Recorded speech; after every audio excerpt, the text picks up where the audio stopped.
Hello বন্ধুরা, চলে এলাম আজকে একটি নতুন ক্লাসের টপিক্স নিয়ে। আজকে কিন্তু বন্ধুরা আমরা ক্লাস 12-এর অর্থাৎ থার্ড সেমিস্টারের সম্রাট এক্সক্লুসিভ সাজেশানস বুক থেকে ম্যাথামেটিক্সের ক্যালকুলাস পার্ট থেকে কিছু তোমাদেরকে সাজেশান দেব এবং তার সঙ্গে যারা এই বছর বইগুলো কিনতে পারোনি তাদের জন্য রয়েছে সমস্ত এমসিকিউ এবং ফ্রি।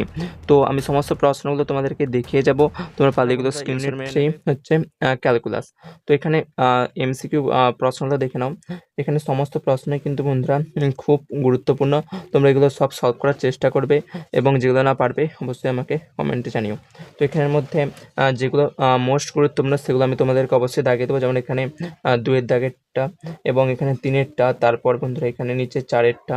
সমস্ত প্রশ্নই কিন্তু বন্ধুরা এখান থেকে গুরুত্বপূর্ণ, কিন্তু বন্ধুরা তার মধ্যে যে সমস্ত প্রশ্নগুলো এর মধ্যে থেকে মোস্ট গুরুত্বপূর্ণ আমি সেগুলোই তোমাদেরকে বলছি। সমস্ত প্রশ্নগুলো তোমরা খাতায় টুকে নেবে অথবা স্ক্রিনশট তোমরা মেরে নিতে পারো। তারপরে দেখে নাও বন্ধুরা, এইদিকে অনেকগুলো এমসিকিউ রয়েছে, এই যে 8-এর দাগের, 9-এর দাগে এবং এখানে 11 দাগেরটা, তারপর এখানে 12 দাগের প্রশ্নটা, এখানে 13 দাগেরটা। এখানে সমস্ত কিন্তু বন্ধুরা খুব গুরুত্বপূর্ণ, তোমরা এই সমস্ত অঙ্কগুলো করার চেষ্টা করবে। তো দাগ থেকে রয়েছে যে সরলরেখায় গঠিত একটি কণার টি সময় সরণ এক্স, যেখানে টি সমান X square plus B X plus C, এবং এখানে পয়েন্টগুলো দেওয়া রয়েছে এ কমা বি এবং সি ক্ষেত্রে এখানে এ বি এবং সি হচ্ছে কনস্ট্যান্ট। এই সময়ে কণার তোমাদেরকে বেগটি বের করতে হবে। এইটাও কিন্তু বন্ধুরা খুব গুরুত্বপূর্ণ এবং তার সাথে নিচে যে সমস্ত প্রশ্নগুলো তোমাদেরকে দেখাচ্ছি সমস্ত প্রশ্নই কিন্তু বন্ধুরা তোমরা অবশ্যই প্র্যাকটিস করার চেষ্টা করো। সমস্ত প্রশ্নগুলোই কিন্তু বন্ধুরা এখানে গুরুত্বপূর্ণ। এখানে 21-এর দাগের প্রশ্নটা, এখানে 22-এর দাগের প্রশ্নটি, তার সাথে এখানে 23-এর দাগের প্রশ্নটি। তারপরে বন্ধুরা এখানে 24-এর এবং 25, তারপরে এখানে 26-এর দাগের প্রশ্নটা কিন্তু বন্ধুরা খুব গুরুত্বপূর্ণ, এগুলো প্রায়শই পরীক্ষায় দিয়ে থাকে।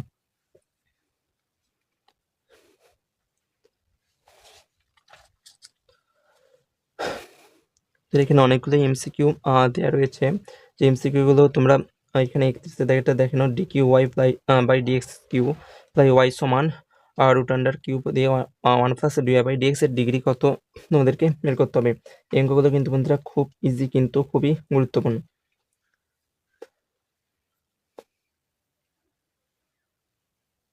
দেখে নাও বন্ধুরা, এই বইগুলোর একবারে রিভিউ এবং তার সাথে সাজেশানস, এবং যার বইগুলো কিনতে পারেনি তাদের জন্য কিন্তু বন্ধুরা এই ভিডিওটি খুব গুরুত্বপূর্ণ। এখানে 40-এর দাগের প্রশ্নটি, তারপরে এখানে এই যে 44-এর দাগের প্রশ্নটি খুব খুব খুব গুরুত্বপূর্ণ। তারপরে এখানে 46-এর দাগের যে এক্স এর সাপেক্ষে সাইন ইনভার্স এক্স এর অবকল গুণাঙ্কের সংজ্ঞার অঞ্চল প্রদত্ত কোনটি হবে, এটি তোমাদেরকে বের করতে হবে। 4টি অপশান রয়েছে, তোমরা এগুলো সব সলভ করার চেষ্টা করবে। এবং তারপরে এখানে 48-এর দাগের প্রশ্নটি এবং এখানে 49-এর দাগের প্রশ্নটিও কিন্তু বন্ধুরা খুব গুরুত্বপূর্ণ। তারপরে এধারে অনেকগুলো এমসিকিউ রয়েছে, এখানে 50-এর দাগের প্রশ্নটি, তারপর এখানে 54 দাগের প্রশ্নটি, এখানে 56 দাগের যে ইন্টিগ্রেশন ELN মোটর 2x প্লাস 3/3 ডিএক্স এর মান তোমাদেরকে এখানে বের করতে হবে। তারপর এখানে 57 দাগের প্রশ্ন কি হবে, এখানে 60-এর প্রশ্ন। এই সমস্ত প্রশ্নই কিন্তু বন্ধুরা খুব গুরুত্বপূর্ণ, তোমরা সব প্রশ্ন করবার চেষ্টা করবে। এখানে 63 থেকে যে যদি এফ এক্স সমান integration 0 to sine X cos inverse T DT plus 0 to cos X sine inverse T DT, এবং অবশ্যই শর্তটি রয়েছে 0 লেসেন এক্স লেসেন π/2 হলে এখানে এফ π/4 এর মান তোমাদেরকে এখানে বের করতে হবে। এইটাও কিন্তু বন্ধুরা খুব গুরুত্বপূর্ণ।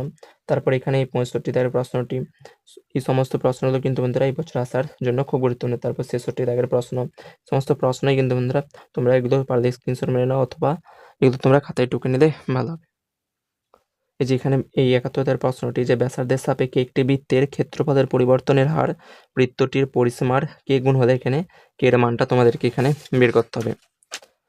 তারপরে বন্ধুরা এখানে 72 এবং 73, 34, 74টি বন্ধুরা এমসিকিউ ছিল তোমাদের প্রথম সেমিস্টারে। বেসিক্যালি এমসিকিউ টাইপ প্রশ্নই তোমাদের পড়বে, তোমরা সেগুলো সলভ করবে। এবং এখান থেকে আমি ম্যাথামেটিক্স থেকে এই প্রশ্নগুলো তোমাদেরকে দেখিয়ে দিলাম, যেই প্রশ্নগুলো তোমাদের এই সম্রাট এক্সক্লুসিভ সাজেশনস বুকে ছিল। অন্যান্য সাবজেক্টের আমি তোমাদেরকে এরকম করে সমস্ত এমসিকিউ তোমাদেরকে দেখিয়ে দেবো এবং সাজেশনও দিয়ে দেবো। সেই 3টি প্রশ্নের মধ্যে এখানে এই 72 তাই প্রশ্নটি, যে y সমান 0 to x dx by 1 plus X cube বক্রের x সমান 1 বিন্দুতে স্পর্শকের প্রবণতা, এই স্পর্শকের প্রবণতা দিয়ে প্রশ্নগুলো কিন্তু বন্ধুরা তোমাদের প্রায়শই পরীক্ষাতে দেখতে পাচ্ছে। 73 প্রশ্নটি যে ওয়াই স্কোয়ার সমান 4x এই অধিবৃত্তের 1,2 বিন্দুতে স্পর্শকের সমীকরণে যে স্পর্শকের প্রবণতা বা স্পর্শকের সমীকরণ এই সমস্ত প্রশ্ন কিন্তু বন্ধুরা খুব গুরুত্বপূর্ণ। তার সাথে 74 প্রশ্নটি যে ওয়াই সমান mx প্লাস সি সরলরেখাটি ওয়াই স্কোয়ার সমান 4x অধিবৃত্তের 1,2 বিন্দুতে স্পর্শক মধ্যে m এর মান কত হবে তাও তোমাদেরকে বের করতে হবে। এগুলো কিন্তু বন্ধুরা খুব গুরুত্বপূর্ণ। এই যে 74 শেষের প্রশ্নটি কিন্তু বন্ধুরা তোমাদেরকে উত্তর দিয়ে দেয়নি, তোমাদেরকে এটা নিজে করতে হবে। তো বন্ধুরা এই ছিল 74টি এমসিকিউ। তোমরা এই সমস্ত এমসিকিউগুলো বাড়িতে প্র্যাকটিস করার চেষ্টা করবে, যেগুলো না পারবে অবশ্যই কমেন্টে জানিও।